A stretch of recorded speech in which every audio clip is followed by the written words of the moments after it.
Gipakita og una ni Davao City Mayor Rodrigo Duterte ngadto sa Solar News ang video sa mga traffic accident sa syudad nga maoy hinungdan nganong iyang giluwatan ang executive order alang sa istriktong pagpatuman sa speed limit sa mga sakyanan. Gitakda ang pagpakita sa mayor sa maong video presentation ngadto sa publiko aron mapasabot og maayo sa katawhan ang speed limit nga gipatuman karon sa syudad. Si Ben Tesorna sa detalye. Ben? Benjo, sa atong exclusive tour sulod sa Davao City Public Safety Command Center, gipakita ni Mayor Rodrigo Duterte ang ilang giandam nga video presentation nga mipakita sa mga vehicular accident sa syudad nga na-record sa mga CCTV cameras. Makita sa video ang kadaghanan sa disgrasya sa kadalanan nga ang unang hinungdan mao ang kakusog bupadagan sa mga nalambigit nga masakyanan. Giplano sa mayor ang pagpakita ning maong video presentation ngadto sa publiko aron masabtan sa katawhan nganong istrikto niyang gipatuman ang speed limit sa mga sakyanan sa syudad. Matod sa mayor, ang speed limit nga 30 ngadto sa 60 kph upamenos sa mga aksidente sa dalan.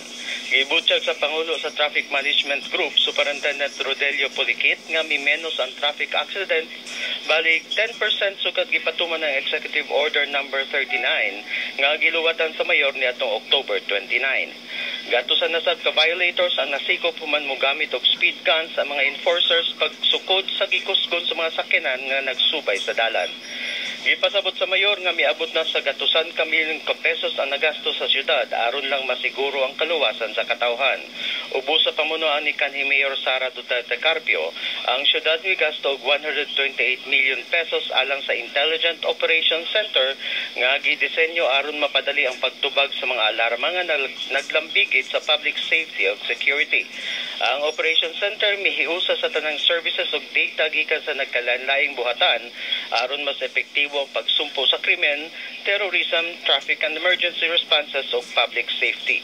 Tinguha sa lokal nga kagamhanan ang nga mamahimo ang Davao City nga smarter city.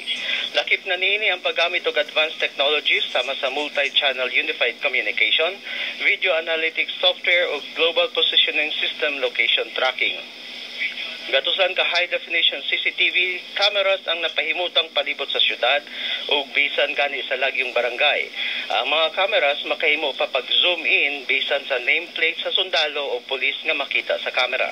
Lakip na sa makuha sa kamera ang mga krimen nga mahitabo sa syudad sama sa shooting incident sa Agdao Public Market niadtong lang December 4. Diin ang tulo ka biktima nailhan sa kapulisan nga mga notadong kawatan. Benjo.